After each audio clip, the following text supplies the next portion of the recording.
hot dog wagon cooking. And it's recording, so this hot dog wagon is cooking. You know, it's not better. Nothing's better. Get some Hebrew Nationals on the grill, char them up a little bit. Get No, that little no, S man. cut The in Hebrew them. Nationals? No, You no. are you God It, the, you. the Co- the Costco beef dogs are the best. What's what They the really cuss is are. this badge of talking about? Anyone ever know that like the Hebrew Nationals aren't that good? Nathan's are Hebrew Nationals. I don't know. I don't like either one of them. I mean, Well, compared to a Costco, man, the Costco are just awesome, and they only cost $1.50. I mean, you're not going to get that from Hebrews.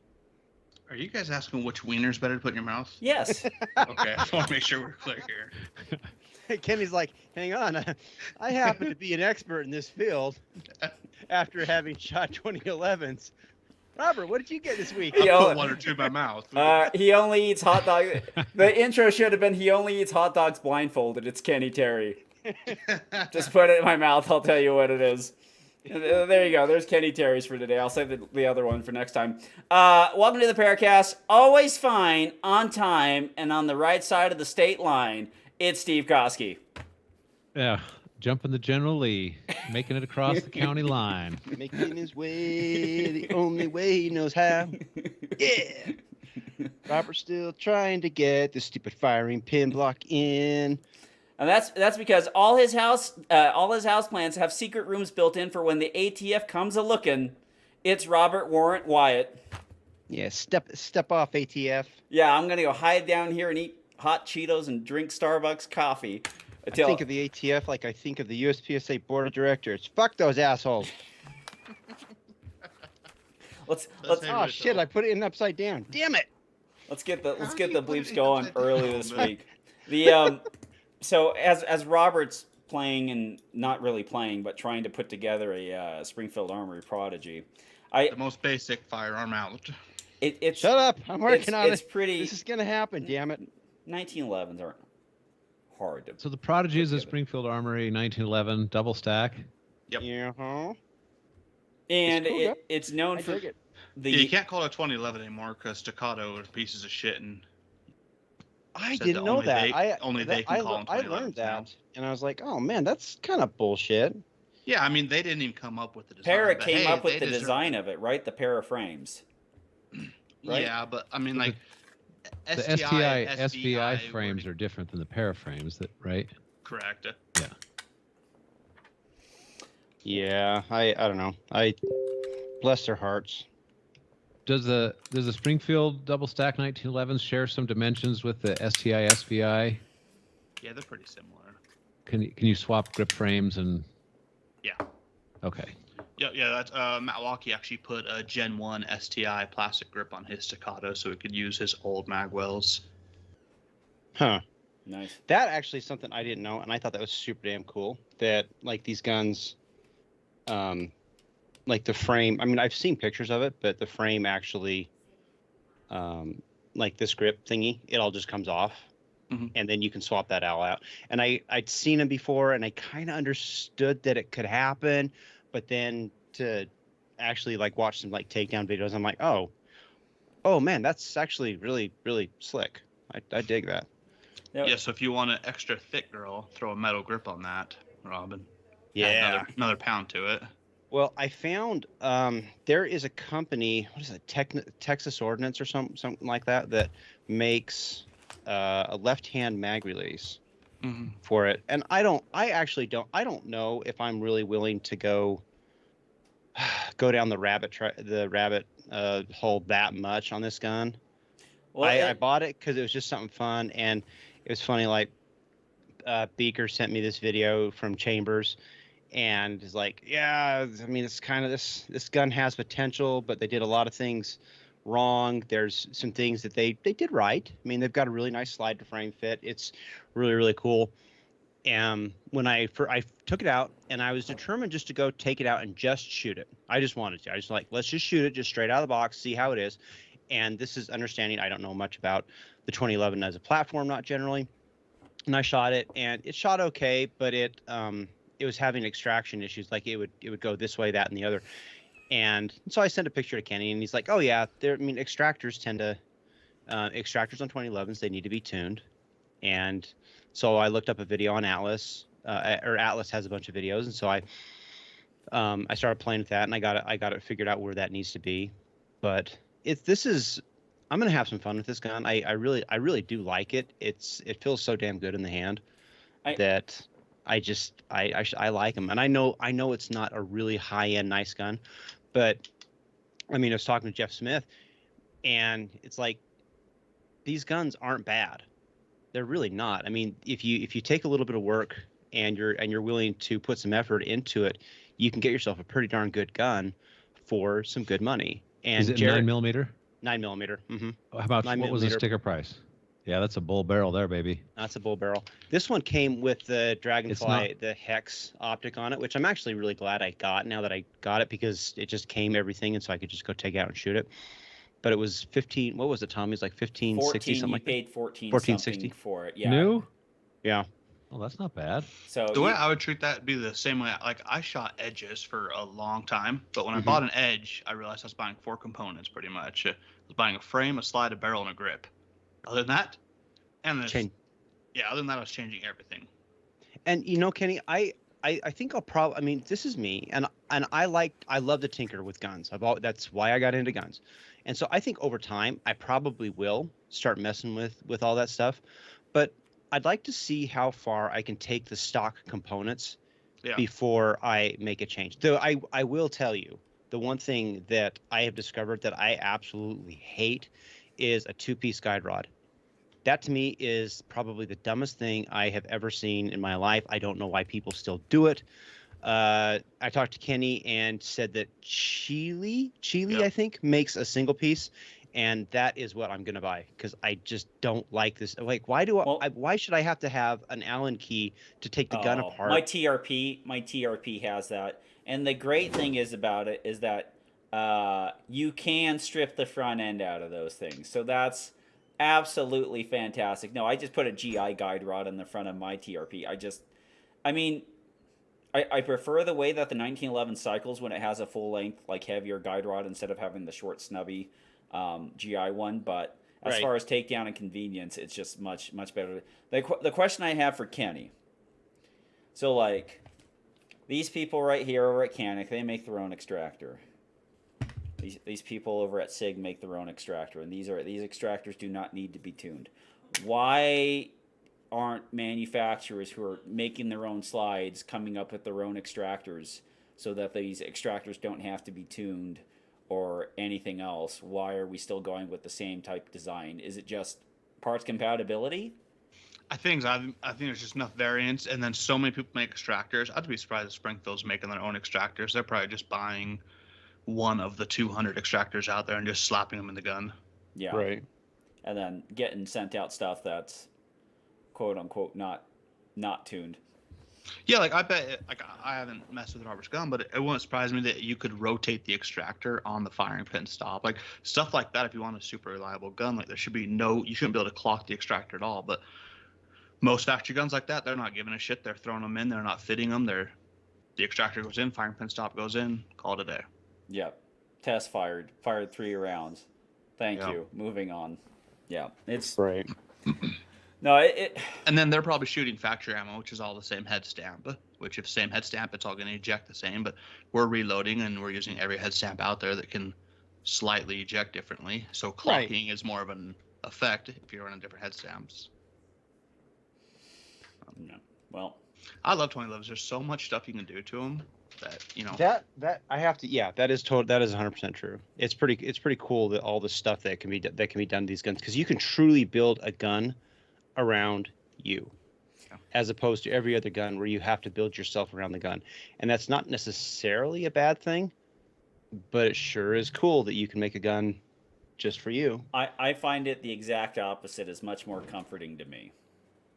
It's like, oh, I can't really do anything to this. Well, I guess I just got to shoot it the way it is. Sucks for you, Nelson. It's like finding a band you like, and you're like, you have never ever had a gun that you just left the way it is, ever. This gun's left well, he the just way changes it is. guns for that reason. You just change a whole gun. You just It's Friday, time for new gun. New gun. Oh, I don't like that one. New gun. Yeah, new gun Wednesday. But it's like you see an episode of a TV show and you're like, what TV show is this? And they tell you and you're like, this is awesome. And they're like, yeah. Oh, what season is this? Like 9. And you're like, oh, I can't get into this. There's too much. There's too much going on here. I can't. What is it? I won't even start watching a TV show until I know the thing is done. I mean, because then I can watch the last season, know if it's worth watching, and then I'll watch it. I find It's the same as movies. The best thing you could ever do from a movie standpoint, this is like movies according to Rob. Here's what you do. You start the movie, the lights go down, everything like that, and it brings up the screen. And instead of a trailer, it shows you the last 5 minutes of a movie. And then you can know if you want to stick around or not. You can be like, this thing fucking sucks, and you can peace out. It's called I'm the type of guy that read the last page of a book. I do read the last chapter of the book before I waste my time on it. Why would I ever waste my time on a book that's going to have a crappy ending? That is the dumbest thing I've ever heard in my life. Oh, my God. I remember in 5th grade, it was like free reading time. You'd have your 15 or 20 minutes of free reading time, and the Tom Cruise movie, The Firm, came out, And I was oh, they have The Firm. They have The Firm book. And I was like, I started reading like the first like 2 chapters, and it's, like, I'm 11 years old. I don't know what the shit this stuff is. And then I skipped to the last line, and I still remember the last line from The Firm, which is, let's get drunk and make a baby. And I was just like, Robert would have passed that one. Robert would have been like, all right, let's backtrack 3 or 4 chapters. Let's see what's going on here. Theater of the mind. Enough, it was actually one of John Grisham's books that made me the person I am today, in the sense that I refused to actually read a book because I invested all this time, and I'm like, this is good. Okay, the bad guy's gonna get it. We're starting to get page count limited here. The bad guy's gonna get it. The bad guy's gonna get it. Get to the last page. The bad guy's gonna like die and like fall off a cliff, and it's done. What the heck just happened?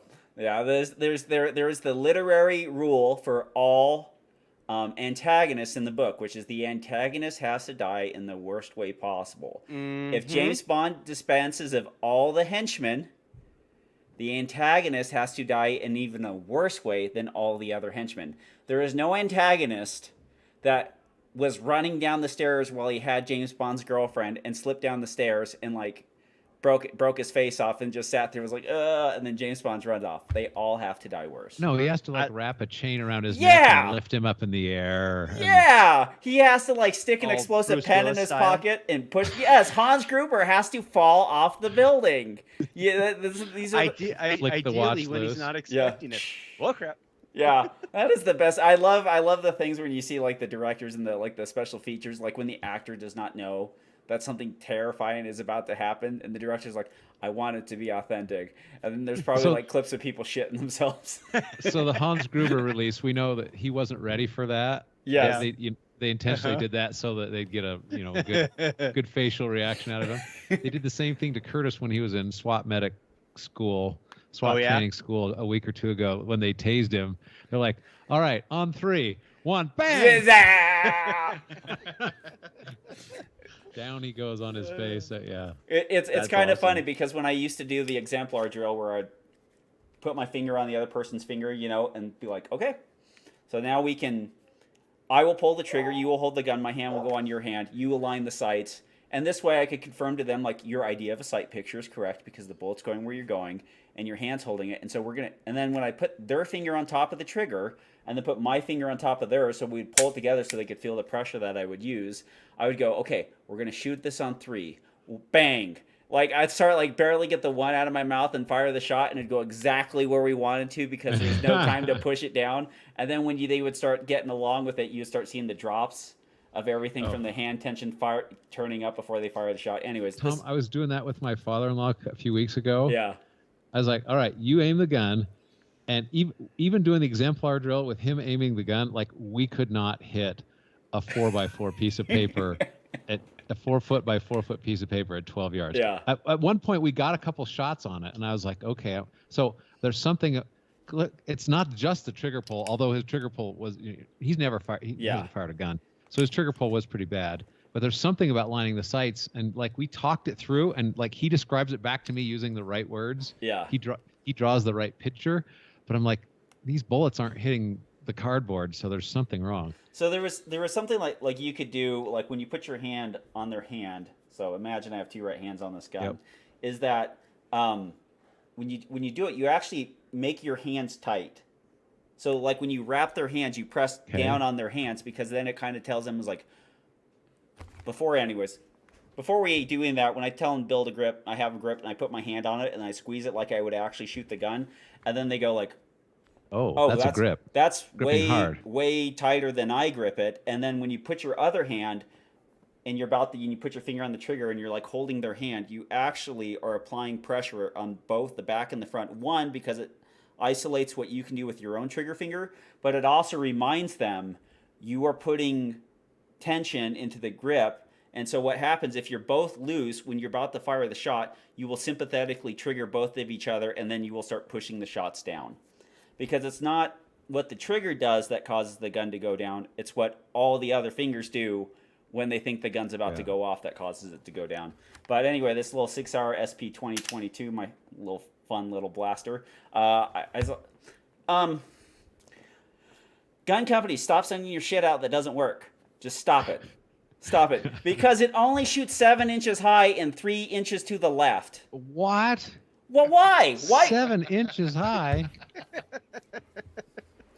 It's like one of those things where like you shoot a plate rack at 25 yards and you're like, okay, you're not very good. It's like, no, screw this. I'm all right. To be fair, this is 6-hour. I mean, you should just be happy that the gun doesn't go off when you drop it. Well, one of my things is, unless it has a hammer on the back, I will not buy it from 6-hour. The sights. So you're sitting there, you're aiming the sights, and like you aim it at the bottom of the plate rack, not the bottom of the plates.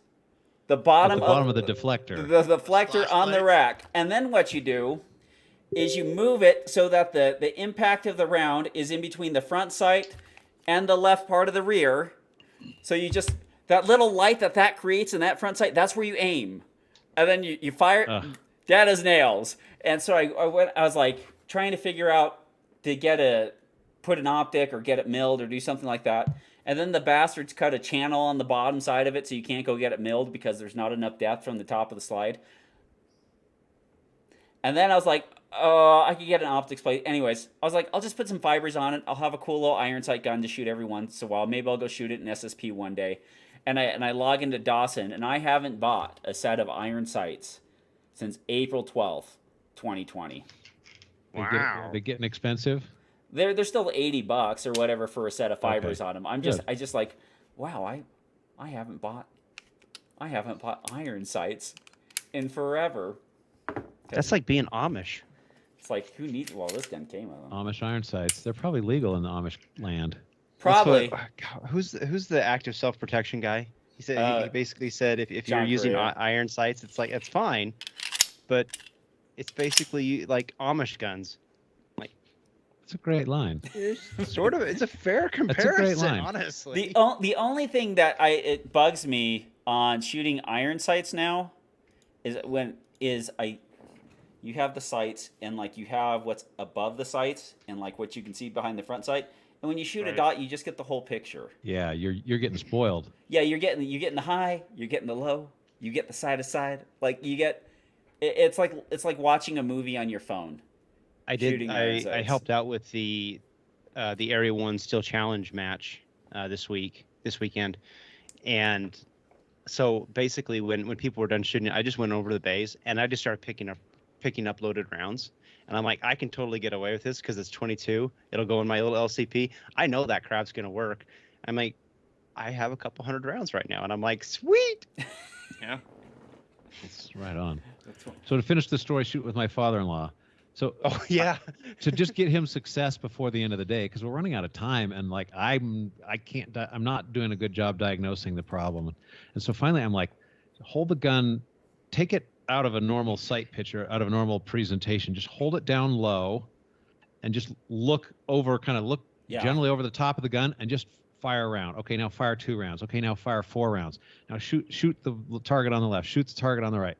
And, as long as the targets aren't terribly far away, you can just kind of hold the gun in front of you and go bang, bang, bang. And I'm like, okay, this is what you're going to have to do. Yes. Bullet holes appear where you look. Yes. It's like you're not going to aim for the eye socket and shoot the eye socket. You're going to hold the gun down at chest level with 2-hand grip and just point it at the perpetrator and pull the trigger. And Yep. it worked. It worked really good. Oh, He had a it's good That's time. cool. remember, most people who have won gunfights have no shooting experience before the gunfight. So I've seen many of these videos. it's like they reign victorious, and then the guys who really win the gunfights with no experience are the guys who step out of the house with shotguns. When you have a shotgun at 20 yards and you got some buck in it, there's a reason everyone kind of caught along in all the cowboy days and all the stagecoaches like, hold on a second, Ted. Let's get the shotgun. And they're like, but we want to pretend we're good. It's like, no, let's stay alive. And they're like, Jim, that's an idea. Get the Handgun shotgun versus shotgun at 20 yards. Shotgun. Give me the long gun. Well, like Give me the anything that dispenses a cloud of death. Think about it. You have an AR-15. Someone steps out. They're like shooting up the mall. You're taking your shots at the AR-15. Like, you can miss, not miss, or whatever. They cross a backdrop, and you have the 870 with the 3-inch 15 pellet double-aught buck, and you send the cloud of death. He's not wearing body armor everywhere. Apparently So- not those two fingers. Not, like, take it Oh, from Denny. gosh. I asked Danny, he's like, what did you do? And he's like, I ran. He got shot and ran because it was Just terrifying. Let that be a lesson for how wanna often get the AK.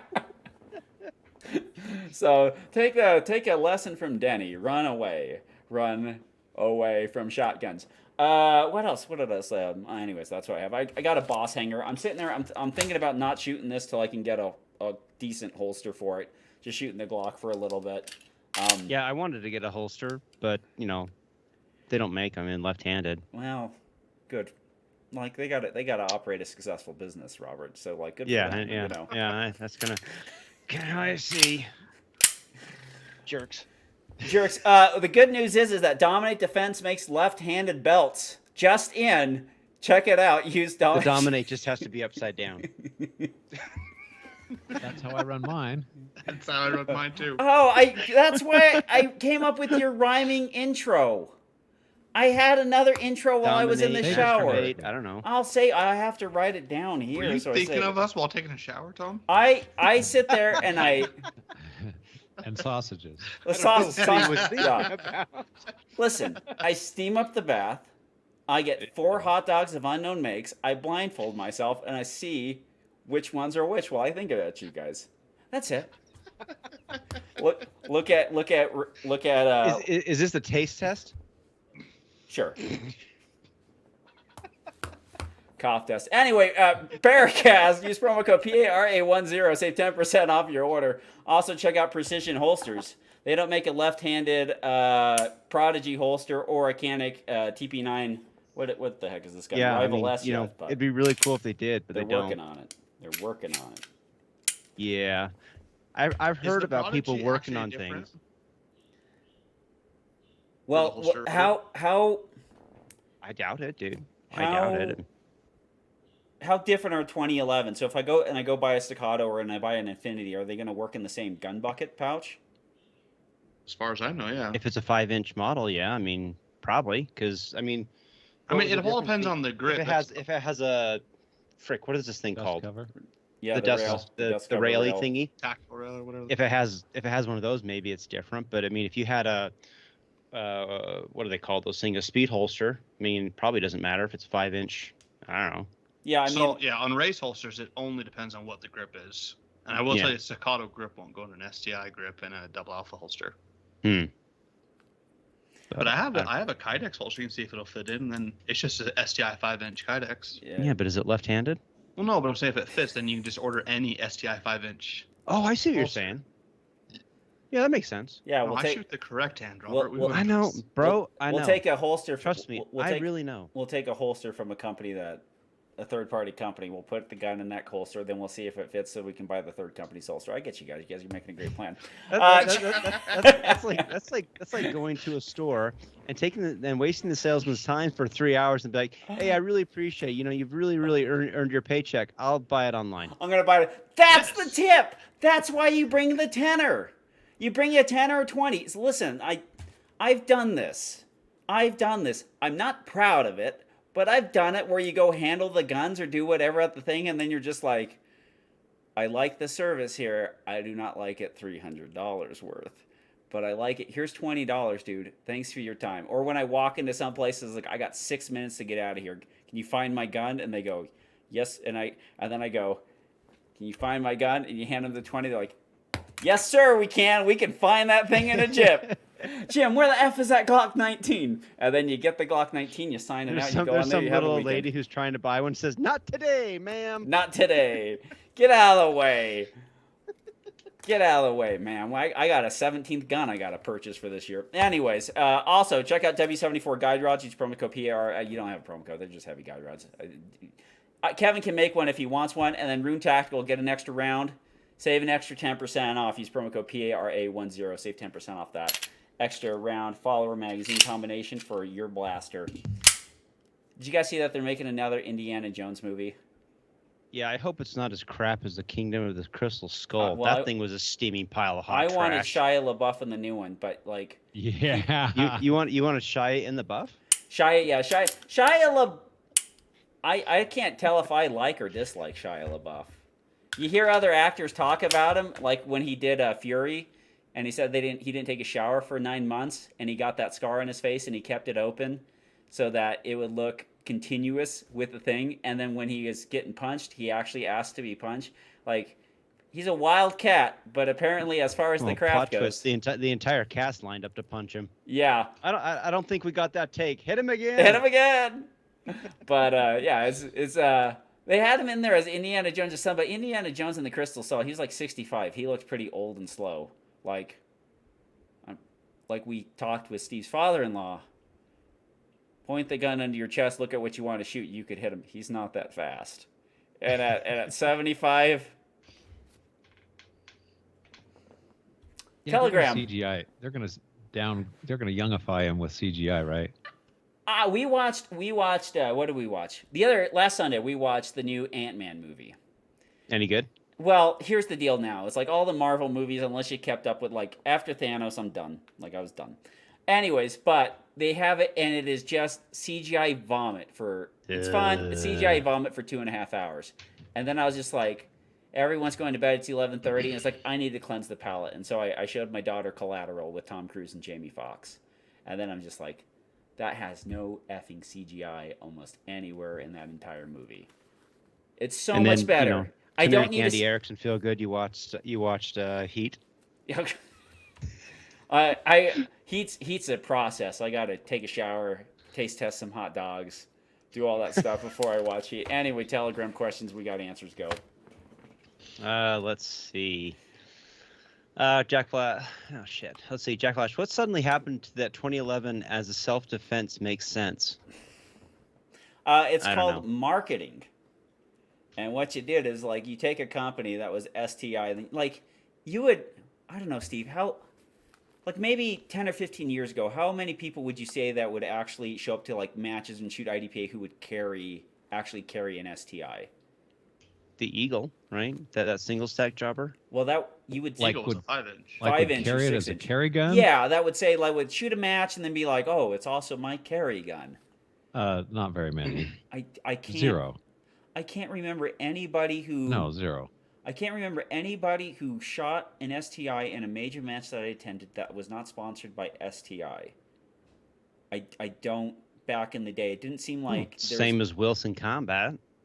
But you carry. I shoot a Wilson Combat. I'd shoot a Wilson Combat any day of the week and carry a Wilson Combat. Like you have their Brig Tacs and you have their other 1911s. Plenty of people would carry a 1911. Sure, Brian Levy would shoot a Wilson, but only a certain one. It's still a small number, but you do find people that carry 1911s now and then. There's the Dan Wards of the world. B. Nels shoots Dan Wesson, and he carries it. It's a good gun. I mean, the 1911 is a fantastic firearm. Yeah, it really is. And it's just 43 ounces of American. I don't have a problem with that. You get a good holster like one made by Dominate Defense. Promo code PARAcast10. That's Steve. I forgot to ask you just before you taught your father-in-law how to shoot a gun. Did he shoot the 500 Magnum first? Yeah, come on. Sir, would you like to learn about this thing we call flinch? Would you like a tattoo on your forehead, self-inflicted? Why are you only putting one round in there? Oh, you'll see. You'll see. It's the the box is labeled Mega Chad. It's the Mega Chad rounds.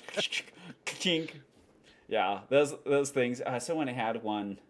Somebody brought one out to the range, and I was just like, they're like, "You want to shoot this?" Like, I've shot 500 Smith and Wesson, and I've shot the baby loads, and I've shot the full house loads. That experience is fine. The one thing that's 500, the recoil doesn't bug me. The loudness doesn't bug me. It's how weak I feel pointing it at a target 25 yards away. Because you hold it out there, and then like you're trying to like aim this, like you're like, holy smokes, this thing's swaying. This is a heavy. Like, hold it still, Nelson. It's a 5-pound gun that's almost like 9 inches long. It's the one thing I didn't think a Shadow 2 was particularly heavy, to be honest. But I mean, I guess some do. Well, the other thing is the 500 like sticks out that much farther past the cylinder, and so you have like this weight that's kind of floating out there, and then the ammo weighs the same as like, I don't know, 12 rounds of 9mm. 12 rounds of 9mm. And then you have to deal with the ideas like, oh, this thing is going to come out of here like a house of fire. But when you hit something like, because I don't think we actually, I've probably shot 5 rounds out of a Smith & Wesson 500 at a target. But like the amount of times you hit a rock that you're aiming at the berm and you just, and it just like, oh my gosh, this is a freaking remote jackhammer. This thing is fantastic. What was the question again? 2011. Yeah, who uses a 2011 as a self-defense gun? I mean, plenty. I don't see any much different. Or how did it become acceptable? I mean, because 20 years ago, Staccato was marketing it that way. That was Staccato's whole thing of changing their name, becoming pieces of shit. It was. Well, I mean, the Staccato wisely got out of the competitive shooter market, which is where it existed, well, that's and because decided guns it was get SCI shot. or whatever. Yeah, well, that's where and then it got out of there, guns. renamed itself to Staccato, and started marketing itself towards law enforcement, which is a substantially deeper field. And they make guns that are arguably better than a lot of Glocks and things like that. I said arguably. And you find that an officer can pick up 2011, a Staccato, and their accuracy jerk goes the up. trigger, because you can't jerk the trigger that fast. And I mean, one cop tells another cop. Pretty soon you have a whole ton of cops that are doing it. And if any gun manufacturer knows, the way to profit and success is through law enforcement and military. Well, the other thing too that can my help guess, that's my opinion. I could be wrong, but is the market that you sell to also changes your reputation on how well the guns are made. Right? So you take this gun, SP 2022. This had to be They had to sell 200,000 of these to the French police, and they had to sit there and hold up over years and years of service and use. So then you get so it's like STI, they go to the most high volume shooters, competitive shooters, and they shoot them. And they start breaking them. And then STI is like, we'll change our name to Staccato and we'll sell it to people who shoot less. So it's just like, would you buy a SIG P320? You'd be like, honestly, Tom. Like when people tell me, would you buy a SIG P320? I was like, no, because after a certain while they lose a bunch of accuracy and the frames fly off. And then they say something like this: mine's been Well, got here's 900 rounds. 90 rounds. Can you honestly blame a company for wanting to get away from the competitive shooter market? No, we're assholes. These people, I mean, like competitive shooters, they will do all sorts of janky crap to their guns, and then if something goes wrong, they'll blame the gun. Yes. They'll never ever look inward and be like, hey, maybe I loaded some bad ammo. No, their barrel blew up. And then their barrel blew up again. And then they're like, oh, yeah, this is a crappy company. And so they went to a different gun. And then their barrel blew up again. And suddenly it's like, hey, Broseph, maybe you're loading grenades. No, it can't be me. I've loaded 15,000 rounds, and this just never once happened. Well, that's as far as the manufacturer. This is coming from a guy who put 154 power factor down the barrel for 9 months. The one thing that's, so competitive shooters, they will dick around with the gun. They'll feed it ammo that is out of spec. They'll load it, and they're going to shoot more. So as a manufacturer, you don't want any of that noise. So It's not wrong. No, it's if not that's your wrong. sole market, you better have a pretty solid gun. Yes. But if you have shooters that, I mean, with STIs and stuff like that, I mean, shooters that are putting 40 Smith and Wesson down and 40, I mean, at the rate that we shoot them in the power factor, they were already pushing the upper edge of what 40s should be coming out at. And so, I mean, they actually, who was it? USPSA lowered it because the initials were having troubles as far as like beating up on guns. I don't know. I mean, it bugs me that STI pulled out of the market, but on the same time, I've dealt with enough people who have sent emails in saying your bullet is all the problem in the world, and then I spend the next 4 or 5 emails like tracing it down to come out. No, sir, you actually weren't flaring the case, and that's why it scraped all the coating off, which is why you have a leaded barrel. It's 100% you. And every single time, I know that they figured out that they were wrong because they stopped emailing. You got to have, like, literally to just be like, have no concern about the competitive shooting market. You basically have to have a bulletproof product. I don't think Glock very, how would you say it? They very cautiously market and enter the competitive shooting space with stuff that they know is 100% bulletproof.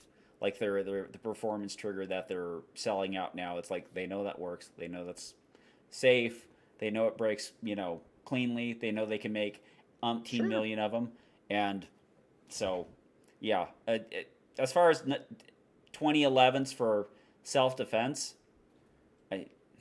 sure, if you want to sit there and roll it, but there's like many other options that are smaller, lighter, pack as much ammunition, and are more reliable and as accurate. Like, I'm sorry, everybody. Go take out some nice ammunition and take out a Gen 5 Glock 19, and then tell me your $3,000 whiz bang thing is gonna print much smaller holes than that. 600% better holes than that. It ain't happening. I don't care. My $3,000 gun just looks better. I mean, I'm not wrong. Well, the guy did tell me he didn't know what kind of shotgun he was hit with. He just said he was hit with a shotgun. So it might not be as good of when they see this thing come out. 1301. No, if you're doing it right, they never saw you coming. Well, I mean, that's the thing. I mean, if it was us and we're getting shot at, the first thing we're looking like, is that a Glock 23? You know that 40 Smith & Wesson isn't used anymore. Hey, stop shooting at me. Ow, that hurts. I feel like this is a personal attack, Rob. I have a Glock 23. Shut up.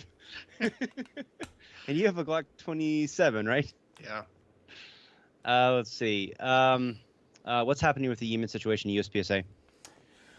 Well, there's what's happening, and then there's what the USPSA board is putting out, which coincidentally are not the same things.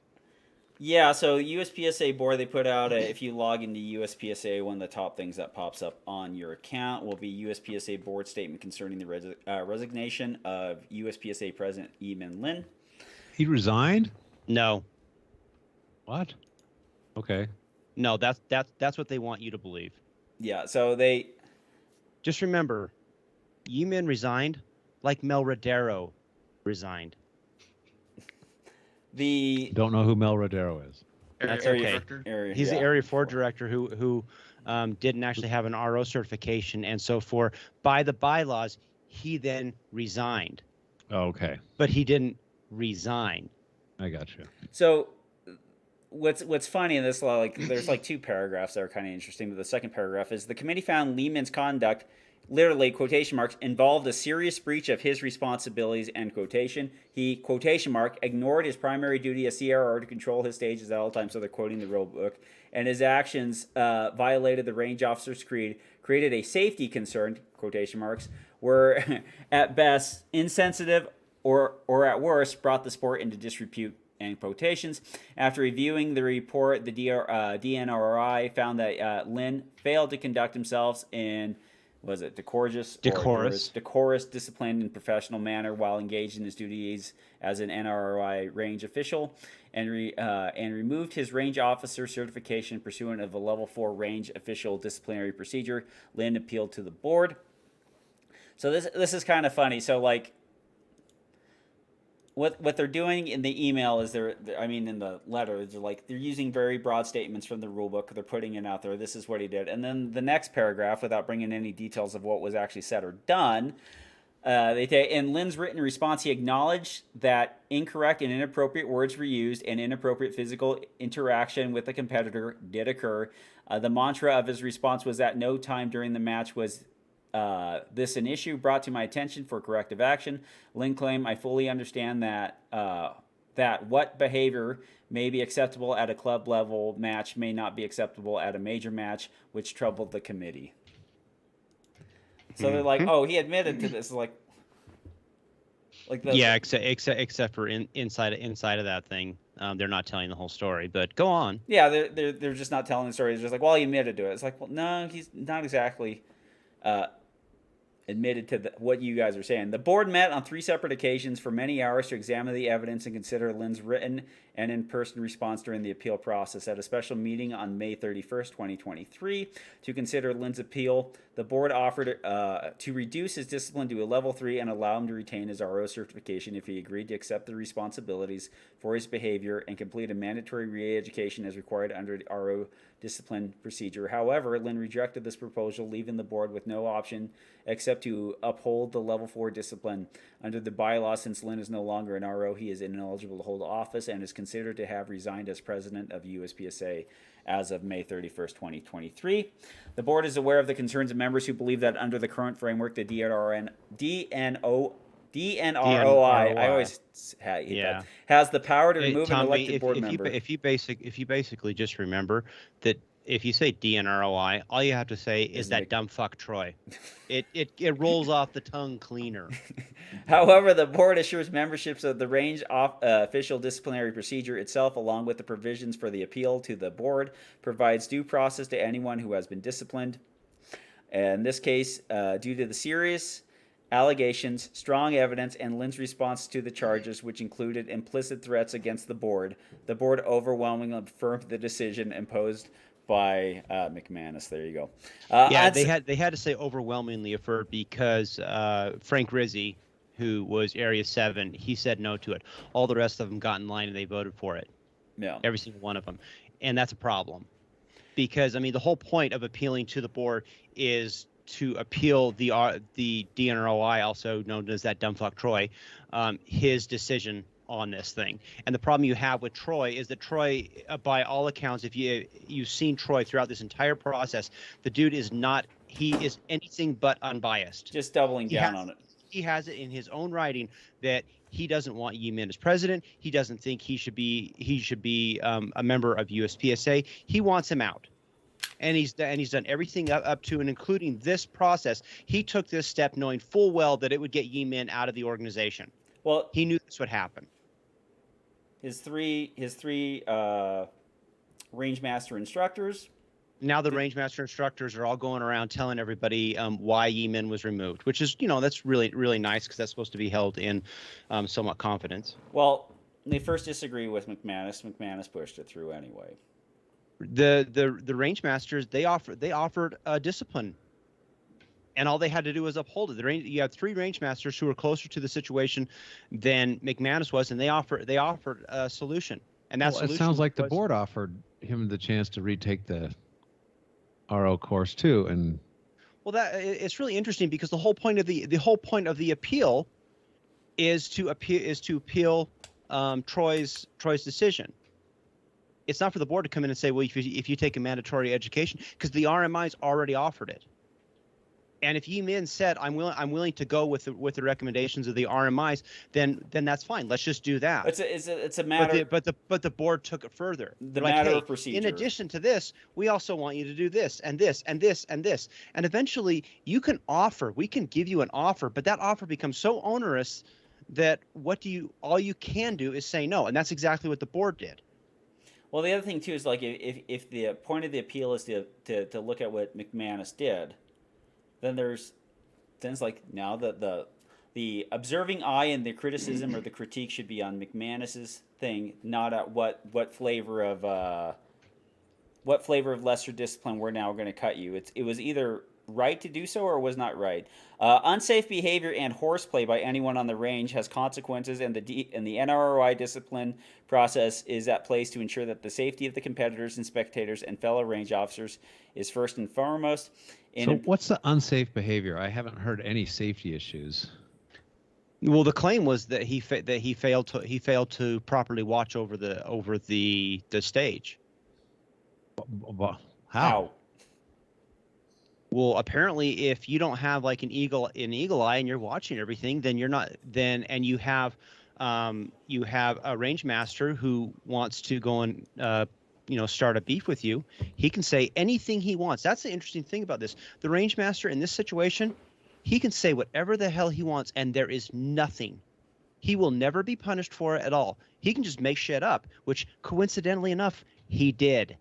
Well, the other Danny Minter was the range master. Danny Minter is the one who filed all this. Danny Minter is the person who, if you ever see him at a major match, such as Carry Optics Nationals, maybe you should ask for a different RO. I sure wouldn't want Danny Minter to be my RO, knowing that he's willing to do anything up to and including lie to get somebody removed who he doesn't like to be my RO. Because if he's willing to do that for the president of USPSA, he'll probably make shit up and let's say that you should get a procedural, and everybody's going to believe Danny Minter because it's Danny Minter. So he goes, first and foremost, the importance of the stated part of the state. What did I get here? Range officials is the first and foremost. An importance as stated in the range officer's creed. The board will continue to strive to promote safe, professional, and harassment-free environment for everyone at USPSA if it means taking action that may be unpopular to protect the integrity of the sport. One of the things I find, it's really funny. It's really funny that they say that to promote a safe, professional, and harassment-free environment. Do you think Tim Dundary got a harassment-free environment when you had Troy McManus send him a letter saying if you put any of these you or anybody puts these stickers on the porta potties last year at Nationals, I'm going to personally DQ you from the event? Is that harassment-free? Tim Dundary did nothing. But you have Troy McManus going above and beyond. Why did nobody ever actually hold Troy to that? Why isn't he held to the same standards that they hold the USPSA president to? Because everybody in USPSA and on the fucking board, the only thing they actually care about is the board. They don't care about us. They don't care about other shooters. They care about themselves and protecting their little fiefdom. Robert. They don't care about people on the board who disagree with them, so the whole board's not in there. The board just cares about the people who agree with them that keep going, that roll it. But the fun thing about the thing is everything is here's all the naughty things, quotations, this happened, quotations, very, very vague, and this is why he had to be removed. And then you hear anything else or look at it, it's very much taken outside of place. And then harassment free, and it's just okay, then if it's done, then it's done, and then let's get everything out in the open, and then people can make up their own minds of what they want to sit here and pursue if they want to pursue their time and free money and effort. They don't want you. They don't want you to see it out in the open. Correct. Because if they see it out in the open, they're going to see that Troy McManus has had it personally out for Yimin Lin since ever.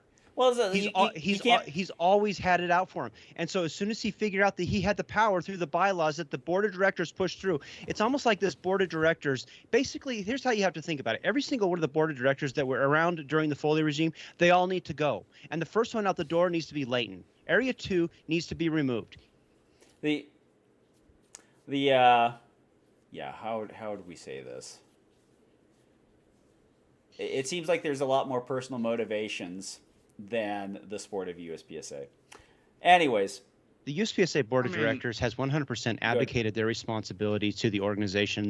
They've handed it all over to Donna Webb, and we're effectively creating the situation where we have Kim Williams 2.0. And what you're going to see over the next 3 years, if they don't actually figure out the finances, USPSA as an entity is going to become insolvent.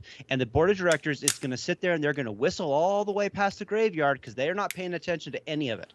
And meanwhile, we as USPS members, we keep funding this. We're the ones who are funding this level of ineptitude. Well, here's the thing. It could be, you could think about, if it's ran the certain way it's running, it'll just die because it'll become insolvent. But that's not even the crazy thing. Is if they treat employees the way that they're treating employees now, they'll become insolvent even faster because they do not have the insurance to sit there and stand against a wrongful termination lawsuit because they've already lost some of those. So the insurance people don't want to, give him anything. Kenny, you're about to say something. Well, it should surprise anybody. As soon as all this happened, you kind of assumed which way it was all going to go. I mean, the Mel Rodero thing proved everything I needed to know. I mean, if you're going to uphold the rules for everybody. The reason he wasn't terminated was astonishing to me. And Troy Mass has been a piece of shit for as long as I can possibly remember back. None of it surprises me. I just want to know, will everybody be held the same level? Because I had to RO Bruce Gary last year for Utah State, and he was a piece of shit on the range, made crude comments. Nothing happened to him. He's RO'd me and made crude fucking comments while ROing me. No, so Kenny, is this fair now? Can we all make these, No, because you're not part of the ruling majority. When will you guys get this? If you ever see any of the area directors at any match, I need you just to instantly file an investigation on them, just for the fun of it. Well, just let them go through that process. That becomes, what is it? What is that? It's So retaliation. There's the not retaliation. You have the fighting fire with fire. There are people who do not want to fight fire with fire. It is just like, okay, we'll go like our Vietnam, like we were talking about. We have guerrilla warfare. This really sucks. What we should do, we find these tactics not to the standard of warfare, how people should conduct themselves. And eventually you get your ass handed to you by these kind of tactics. And then you go like, you know what? We're going to make these MACV SAW guys and these Navy SEALs, and then we're going to conduct guerrilla warfare ourselves with some ARVN embedded troops, and we're going to go do that stuff. And then you start fighting fire with fire. And then when it's done, you can decide not to conduct yourself. But when people have nukes, you get your own nukes. And then that prevents you from being overrun. Yeah, and how we do that is members need to stop renewing. If the membership stops renewing, the organization is going to become insolvent. I'm not saying go do it, but I'm saying maybe you should consider it. Maybe the organization isn't worth putting your money into. Well, no, I very much find that the plan of waiting for inappropriate conduct from USPSA board members and anyone else, and then filing a harassment. Tommy, why not? I mean, they all do it. I guarantee you, they are going to change the bylaws to protect them. Good, so, and then this is going to happen. They're going to go and they're going to circle around and they're going to protect themselves because that's what they want to do. They want to protect themselves. The one guy that people in USPSA actually liked, that actually goes out and he serves the membership. He goes to major matches. That guy has worked more major matches than all the other presidential candidates combined. Yep. And when we threw him to the fucking wolves. Because USPSA board of directors doesn't like it. You go to the USPSA right now, nobody in that 10-employee organization knows what the fuck any of them do.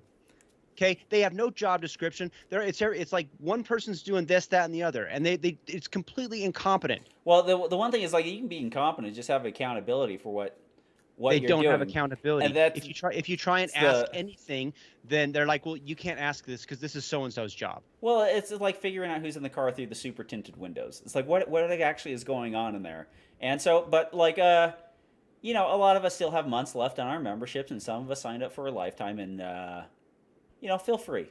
And if they want to come up with rules to protect people on their board from being generally harassed. Remember, we, as far as right now, we still have the ability to vote in our area directors and the president. And if they make rules that protect members of the board from such allegations, at least it'll protect our people when we get them in or get them back in from the same type of harassment. All right, well, let's talk about that for a second, because right now, the board is creating a supermajority. Ted Murphy's going to be president, which means that they're going to go in and they're going to appoint somebody out of the section coordinators to be it. And out of Area 8, that's going to leave you with whoever the guy is that they're going to nominate. Don't vote for that guy. And you'll have Russell Fortney and Vince Luchetti. Both good people. Take your pick. They're both going to be good people. Down in Area 6, Bruce Wells, that piece of shit, he's not running again. Thank heaven. So is he going to run for president? No, hopefully he runs for dog catcher. But you have Kyle Stevens, who would be good. Kyle Stevens, Ben Barry, who would be good, and Matt Hopkins. Take your pick, all three of them. Yep. The thing that needs to happen, and then next year you're going to have Area 5 up for re-election, and that would be Leif from what's the name of his holster company? I just forgot of it. But GX Holsters. Yeah. Absolutely vote for that guy. Well, here's the and then Area 2 is going to be up for re-election, and at this point, honestly, vote for a rock. Anything is better than the snake that is latent. In fact, vote for a rock and use it to smash the snake's head. Well, it's like a non-vote helps us in our favor as long as it's not a vote on the other side. But what we're saying is, like, you brought up the perfect example of why to stay in the game. We'll play the conduct card as much as we possibly can, and then honestly, with enough people who are so, like, they know it's unpopular. They know it's vastly unpopular. That's why they made the letter and sent it out to everybody, because they know how unpopular it is. They even stated on there, which means that the rules can change and they know that the tide is turning against them. Next question. From Andy. Let's see. For Sebastian Munoz, what's the PARAcast use my $1 a month now that Tom Nelson isn't eating Jack in the Box tacos? And they're coming to Salt Lake, those sons of bitches. They know I'm 30 pounds down. They're like, we've seen a hit in the stock price. Bass, if you come to Utah State and there's a Jack in the Box here, I will make Tommy go and we will eat together at a Jack in the Box, because that would be awesome. Sab, I'll eat 12 tacos just for you, not for myself. Yeah, buddy. I don't want to do it. I just want to be blindfolded taste testing hot dogs. I pulled a certificate for a holster off of the prize table. They let me walk the prize table. I didn't actually shoot the match. I just did stats for them, and so they let me watch it. I have a holster. I think what I'm going to do is go through the Patreon members, and I'm gonna random number generate. I'm gonna send it to one of them if they want it or not, and just let them have it, because I don't need it otherwise. Yeah, that's a good idea. You know how many certificates I have that's gone bad? Yeah. I just found I have like 10 bullet certificates I found today that are all expired now. I think I still have a. I think Steve gave me a what is it? Starline Brass certificate. It was like a $50 certificate to Starline Brass, and I got that. And then I was just like, "You want how much for brass?" Yeah, like, I'm not.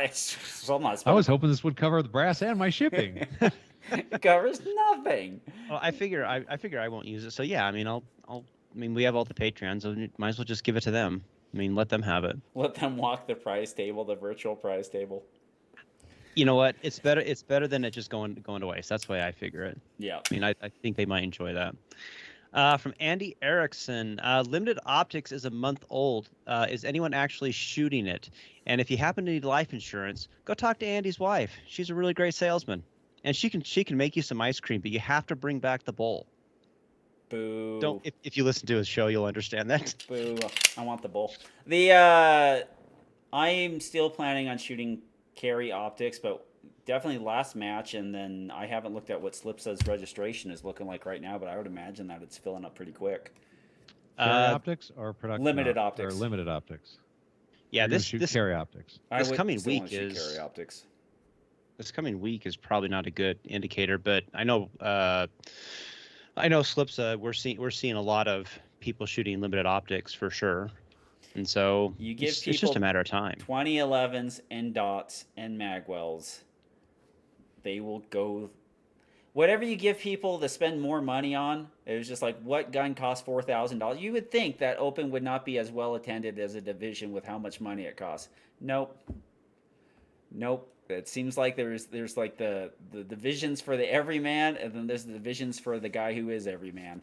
And yeah, the last match Slipsa had, there was 13 in limited optics. If you look at the Area 4 match that's coming up, there is currently 54 limited optic shooters, which is the third highest division behind carry optics with 158 and open with 88. Coming in fourth place is limited at 50 shooters. Production is 21. Revo is 1. Single stack 7. So you're getting a 25% cut of those people who would be shooting as effectively carry optics or limited. That's what I want to know. I want to know who's coming from carry optics and who's coming from limited. Well, we know that'd one be the man really who's not coming one. from either one. Yeah. It's a matter of time. It's a matter of time, Kenny. Why? I'll have a Glock. I'll shoot and seal. No, you can. Well, you see, I only own two 2011s. One is an Infinity I'm not going to fuck with because it's as old as I am.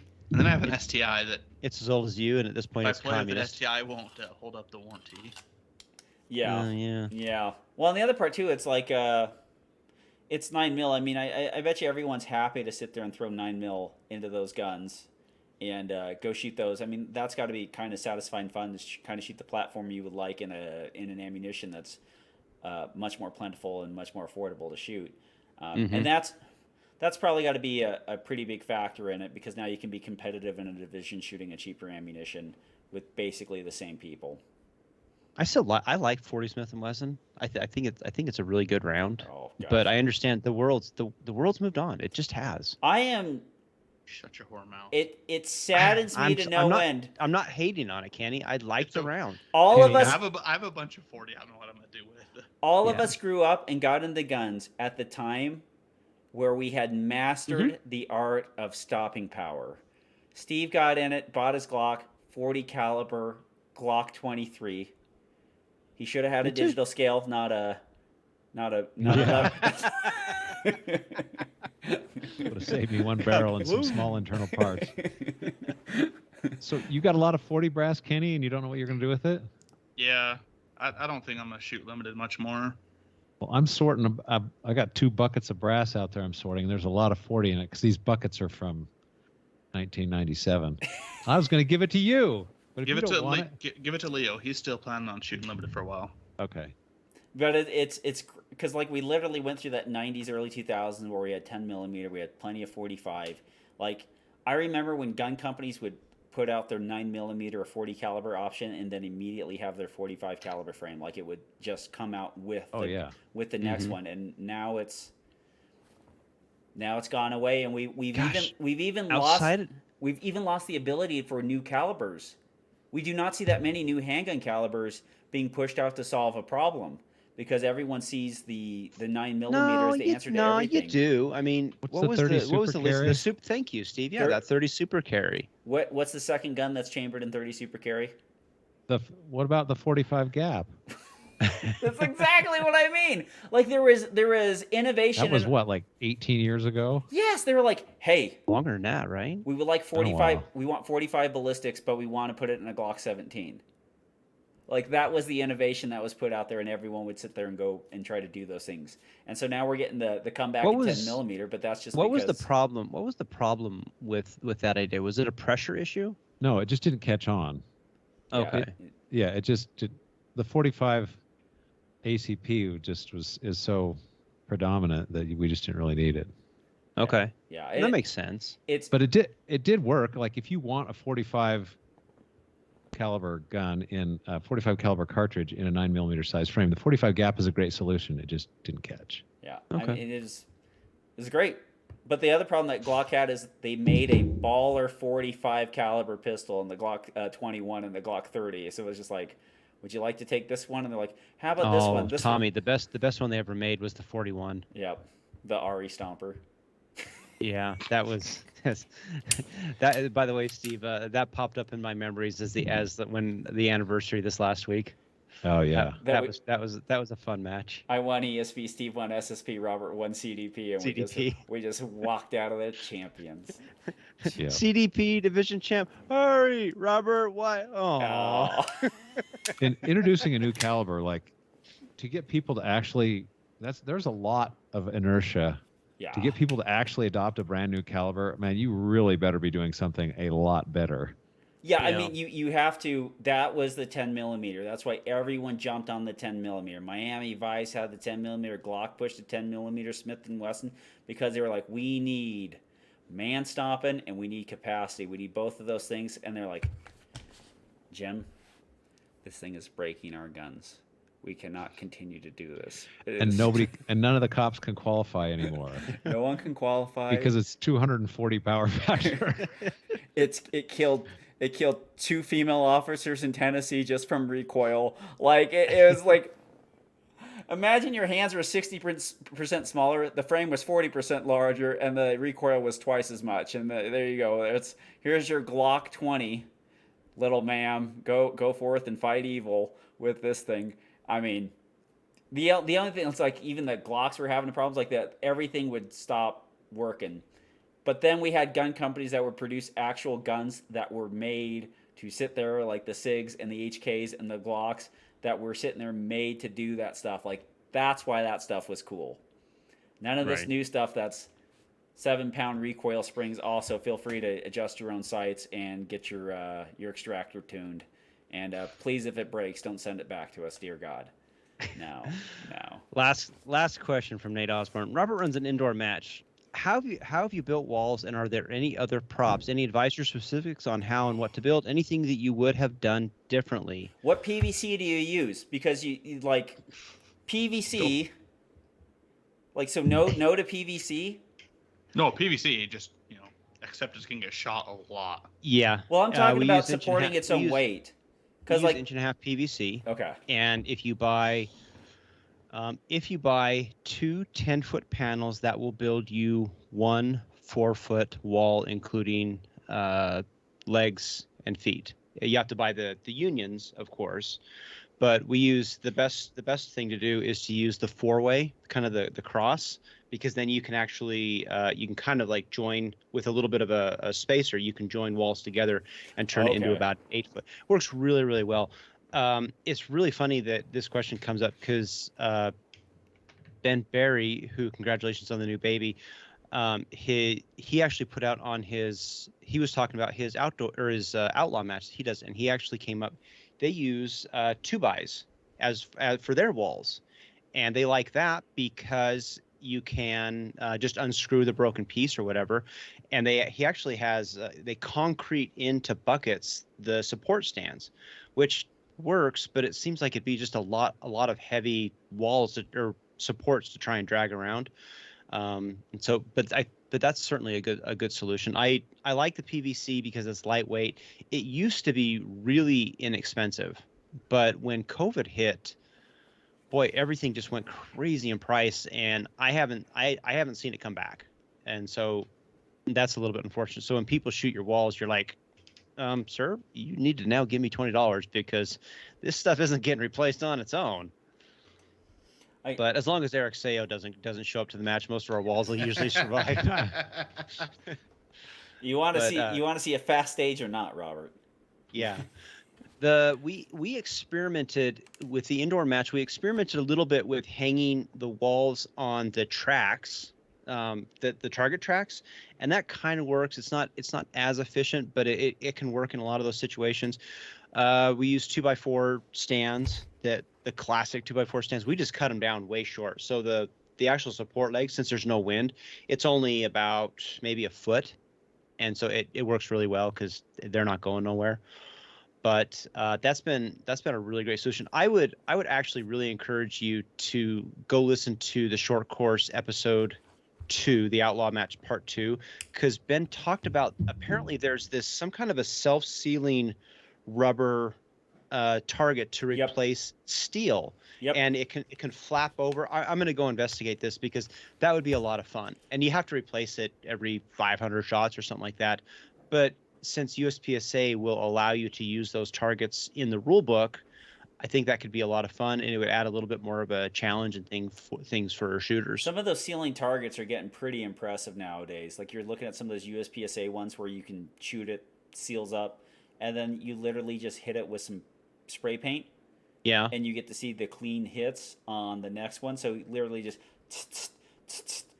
I haven't heard of painting them. Yeah, so like those rubber filters, you just paint over it, and a lot of them seal. Then they don't just get blacker and grayer and nastier looking. Just like you just keep refreshing them. I would really like. I want to investigate that because I think it would be a lot of fun heavy. Just to do. Oh, are they? Yeah, they're much. Lots of things are heavier than the paper targets. Sure. So, and then you have to invest on hanging them up in good ways. Yeah, Ben said they had a setup like on a 2-by or something, so they would flop over. They'd flop over well. Yeah. And I like that. I like that idea. I think we just need to start a new competition, and the official target will be the Dixie 10-inch paper plate. I thought you were just gonna say the dick. Hi, Troy. It's the same one, same plate that we use in official hot dog testing.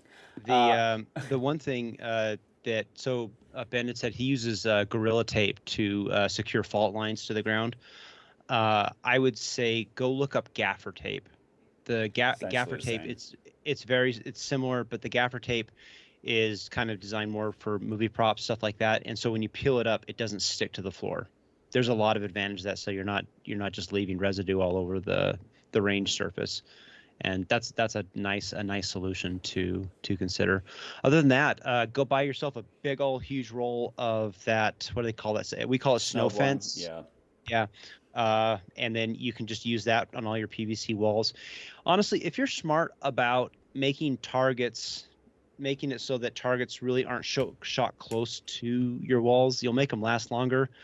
But you just have to know anything you stick down range eventually is just gonna get shot. Yeah, it's just life. That's okay. Except for when it happens, then I'm pissed. Put the props uprange. Hey. Anyway. that's some big brain thinking there. Anyway, thanks for downloading. Thanks for listening. Thanks for subscribing. Thanks for doing all that for you Patreon folks. Thanks for joining the Patreon and doing all that. We appreciate you guys very much. Thanks to Steve Koski, Robert Wyatt, and Kenny Terry for those people. I'm Tom Nelson, being you peace, love, and soul as we depart into the open waters of the sea of life on a little tugboat we like to call the PARAcast. And remember, burn the org down. Well, I was going to say, enforce your personal space and your clean ears with all the zealotry that you possibly can at your next major match. Hasta la vista, baby. Good night, everybody. Toot toot.